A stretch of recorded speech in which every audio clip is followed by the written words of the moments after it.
Hi guys, how's it going? I hope you're good. Today I'm going to talk about the Insta360 Go, which is a new camera, but instead of it being a 360 camera, it is an action camera. In fact, it's a really tiny one, which is basically its main selling point. Now, before I go on, it said it in the title of the video, I do not have the camera here. I've not been sent it prior to its release, its announcement. So this is just basically what I think of it from what I've seen from the reviewers who do have it, and from the announcement and from the specs and what it is, what it does. I've owned every other Insta360 camera, so I just feel like I may as well talk about this one. And even though this is obviously a channel about 360 stuff, 360 videos and cameras, I'm thinking about kind of rebranding it to be more about general video making, with maybe a very much emphasis on VR and 360 video making. I'm gonna have to change the name, not sure what to call it, but if you have any ideas, then do let me know. Anyway, so the Insta360 Go, from what I've seen, it is a minuscule,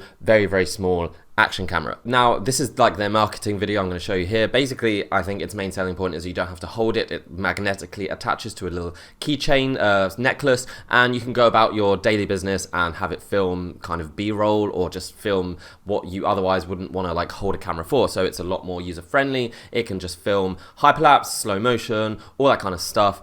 And the videos here look really good. I think that kind of sold it to me. I was like, wow, I really want to buy that.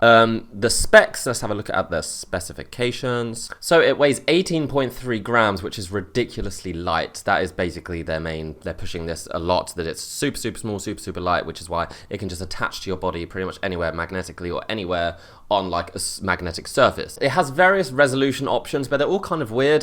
From looking here, 2720 by 2720 at 25 frames per second, and then 1080p at 25 frames per second too. And apparently then it kind of crops into that, and then you can decide whether it's square, rectangular, long, short, and yeah, it's not really a standard format. So there's also photos at 3040 by 3040, and several other options for hyperlapse, slow motion, time-lapse, interval shooting. You can shoot every 20 seconds, 30 seconds at 30-second bursts, and then it automatically turns itself off to save battery. All sounds good, and the marketing looks really good. Now I go on to looking at some people who have had the camera, who've got the camera. Well, they got it out to Peter McKinnon, who I'm sure we've all heard of. He's a very big YouTuber, very much into videos and DSLRs and filmmaking. Now, his video is 11 minutes long, where he's talking about this camera. He's obviously got it before, which is fine. That's how this stuff works. You give it to the big YouTubers, and that's how you sell it. However, his video is 11 minutes long, or more, 10 minutes 42 seconds, and there is literally 30 seconds worth of footage shot with this camera in this video he made. That's not a great start. To be honest, the video that he shot did not look that great.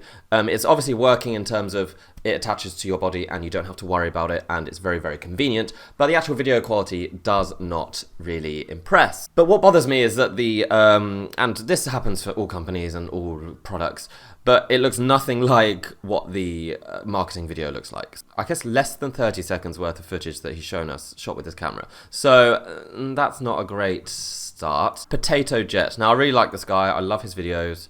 He's really cool, seems really cool. He does shoot some more video than Peter McKinnon managed to in all of his busy schedule, managed about 30 seconds. Potato Jet shoots outside, and he actually uses the camera properly. Now, the video quality is better than that of the other YouTuber, but it's still not blowing me away. It seems to be a really weird resolution. It's quite fuzzy. It's not... a phone could do 10 times better than this. So basically, a lot of the videos that I've seen are really pushing the convenience of it, and kind of ignoring the fact that the video quality is not that good. Now, all YouTubers do this. Whoever talks about technology, everyone tries to emphasize the good points. And on the other hand, then you try and not or de-emphasize the issues with the device, or the camera, or the phone, or whatever you happen to be talking about. Now, I've not been sent the camera, and I've not used it, so who am I to judge it? But just from looking, I'm just being honest, looking at what I see, I'm not like blown away by it. It does look really convenient, and I see a lot of options you can do with this for just hands-free filming, for B-roll. It's great, but comparing the footage shot with the actual camera that the YouTubers shot compared with the marketing footage, it's not the same, is it? It's not the same. And also, another thing that bugs me, now I'm really in the mood now to just be a bit of a bit of a bitch. In each of the videos, so for example, Potato Jet, another guy, I can't remember his name now, but they all mention the fact that this is not a sponsored video. This video isn't sponsored or anything, but I just want you guys to like me. Some of them say it multiple times. Now, in your mind, you're thinking, oh, well then, they've not been paid to do it, they're not going to get any money, so they're going to be more honest about it. No, that's not how this works. If you look at each of their videos, scroll down, you'll see a link, so where you can buy the camera.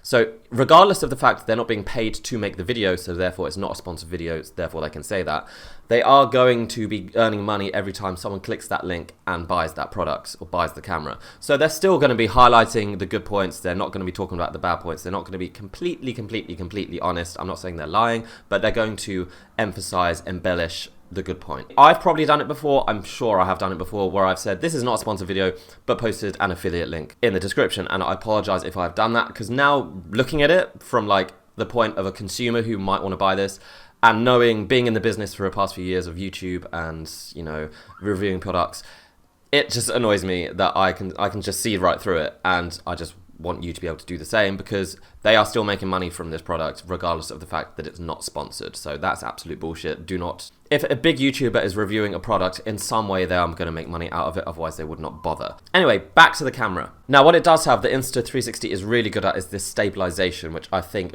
seems to work really well from the footage that I've seen. Basically you can attach it to your chest and just go for a run. You can run with it, you can go on a bike, you can record anything, forget about it, set it and forget it, and it won't be bumpy footage because you're walking about. It will be smooth like you find on the Insta360 One X and all their other cameras.